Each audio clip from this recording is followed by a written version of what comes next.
Um evento amanhã pode balançar o mercado de criptomoedas, é disso que eu vou falar nesse vídeo. Vou estar atualizando a análise gráfica do Bitcoin, vou estar atualizando a análise dos eventos macroeconômicos que teremos nos próximos dias. Também vou estar atualizando a análise de sentimento do Bitcoin, a análise da Ethereum. Mas antes de continuar, não deixe de se inscrever aqui no canal da Aperio no YouTube, ativar o sininho para receber as notificações, deixar o like para dar aquela força, deixar seus comentários aí embaixo. E também, pessoal, se quiserem que a gente analise alguma moeda, deixa embaixo, sigam o nosso canal no Telegram, porque lá as novidades chegam rapidamente. E bora lá falar da situação do Bitcoin, comentar sobre o que está acontecendo hoje. O Bitcoin está aí praticamente caindo, né? 1,5%, não é uma queda grande, tá? Mas o que é relevante aqui é o seguinte, tá? Hoje o mercado americano fechou o dia em alta e mesmo assim o Bitcoin está caindo, tá? Isso chama atenção nesse momento. Em termos de gráfico do Bitcoin, eu não consigo ver um padrão muito bem definido aqui no gráfico do Bitcoin. Ontem, quando eu fiz a análise, a gente tinha um topo duplo, né? Ele foi rompido e o Bitcoin já atingiu o alvo dele ali nas horas em que eu estava fazendo o vídeo e postando, tá? Aqui no canal da Aperio. E por enquanto, pessoal, o que a gente tem é isso, tá? O topo duplo geralmente ele sinaliza uma reversão de um movimento de alta para o movimento de baixa. Então a gente pode estar tendo aí uma reversão desse movimento de ontem. Aliás, uma reversão do movimento dos últimos dias, tá? Mas eu não consigo ver um padrão gráfico novo aqui sinalizando algo muito claro para a gente poder montar uma operação de trading muito clara, tá? Então a gente está numa situação aí em que a gente não tem uma visão muito clara de para onde o mercado está indo, de para onde as coisas estão indo, tá? E nesse cenário a gente acaba tendo que olhar outros tipos de análise que podem impactar o mercado, né? Como eu disse, em termos de gráficos, a gente não tem grandes novidades, muitos padrões no Bitcoin têm falhado nos últimos dias, mas a gente tem que olhar para o mercado americano que está subindo nos últimos dias sem parar, está subindo com força. O mercado americano está nas máximas históricas, pessoal. Pois é, o mercado americano está nas máximas históricas, apostando que o Fed vai cortar 50 pontos nos juros na próxima quarta-feira. A gente consegue ver isso claramente aqui na ferramenta da CME, a FedWatch. Pessoal, o mercado está atribuindo 62% de probabilidade de o Fed cortar 50 pontos ou 0,5% na taxa de juros na próxima quarta-feira, só que existe um problemão disso, tá? O mercado está subindo com base nisso e não há um consenso muito claro, além dessas apostas do mercado, de quanto vai ser o corte de juros na quarta-feira, tá? Então, existe um grande risco desse corte de juros aqui ser frustrado e também, pessoal, o mercado pode passar a reprecificar isso, o mercado pode diminuir essa aposta no corte de 0,5% amanhã por causa de um evento que ninguém está falando, que no caso, pessoal, são os dados de venda no varejo dos Estados Unidos. Esse dado é muito importante, é o último dado que a gente vai ter antes da decisão de juros do Fed. E, meus amigos, se esse dado der um susto amanhã no mercado vindo acima da expectativa, o mercado pode diminuir essas apostas de corte de 50 pontos para quarta-feira. E se isso acontecer, a gente poderia ter uma queda no mercado americano que, consequentemente, poderia refletir em queda no mercado de criptomoedas. Então, assim, o mercado americano está subindo nos últimos dias, está muito otimista? Está.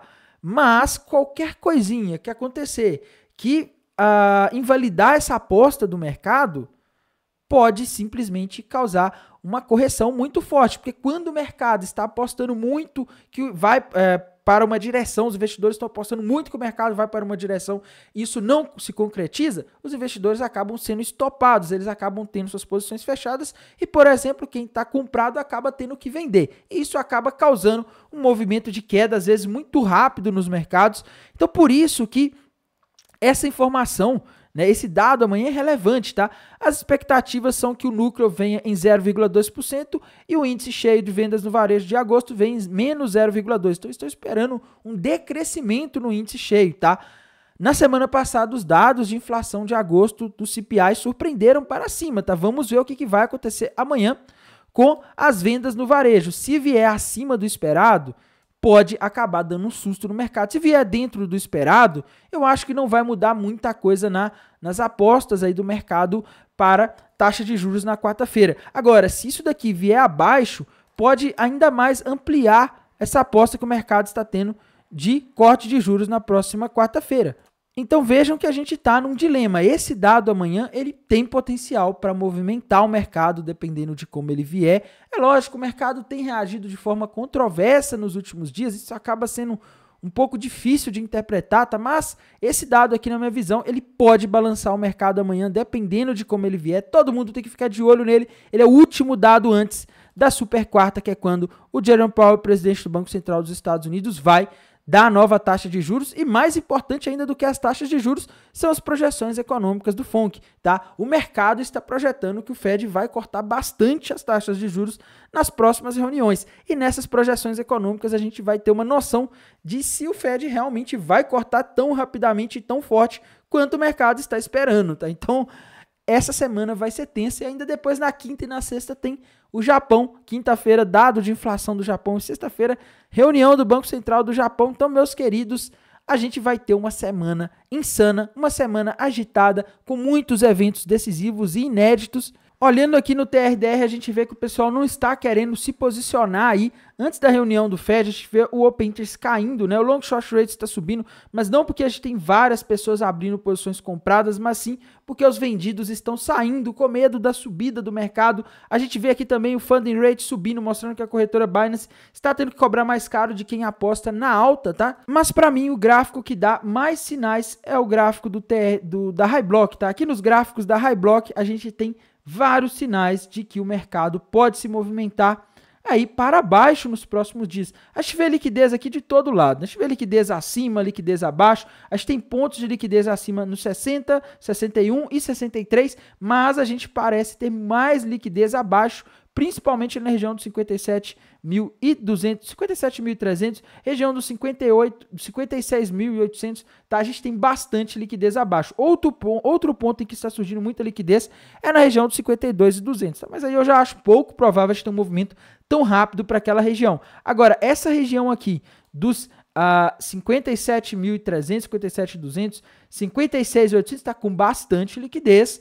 E não custa muito para o Bitcoin ir lá buscar essa liquidez não, tá? Então, eu estou vendo sinais aqui de que a gente tem mais liquidez abaixo. Talvez isso explique por que o Bitcoin está caindo nessa segunda-feira, um dia em que o mercado americano está em alta, né? Era para o Bitcoin pelo menos estar subindo de forma leve ou se mantendo estável e ele não conseguiu, as criptomoedas não conseguiram. Eu acho que a explicação é isso daqui, tem muita liquidez abaixo e as baleias não estão querendo deixar o mercado subir enquanto elas não conseguirem pelo menos tomar o dinheiro desse pessoal que está apostando que vai subir ali na região com a liquidação ali na região entre 57 e 56 e 800, beleza? Então, eu acho que o Bitcoin pode dar uma beliscada naquela região, vai depender só de algum evento de gatilho, porque afinal, se o mercado americano ficar subindo, fica difícil também para as baleias moverem o mercado para baixo para buscar esses pontos de liquidação. Não podemos também deixar de analisar o gráfico da Ethereum, pessoal. Quando a gente vai aqui para o gráfico da Ethereum, a gente tem aí sinais de queda, tá? Gráfico diário, a gente vê um topo duplo com alvo lá nos $1.800 para os próximos dias, talvez semanas, é difícil saber exatamente quando, tá? Gráfico de 1 hora, meus queridos, no gráfico de 1 hora a gente vê uma bandeirinha de baixa com alvo lá na região dos $2.160, tá? Então, estou vendo sinais de queda para Ethereum, estou vendo aí sinais de que o mercado pode cair, as altcoins podem cair se a Ethereum cair, não estou conseguindo identificar padrões indicando alta por enquanto aqui na Ethereum, tá? Então, a gente fica numa situação aí complicada para o mercado de criptomoedas, tá? E no mais, pessoal, irei mantendo vocês atualizados aqui pelo canal da Aperio no YouTube, lá pelo canal da Aperio no Telegram. Se você ainda não segue, segue lá, porque lá a gente sempre posta quando esses dados saem, quando as informações relevantes aparecem. Desejo a todos uma excelente noite de segunda-feira, uma excelente semana e bons negócios. Até mais, tchau!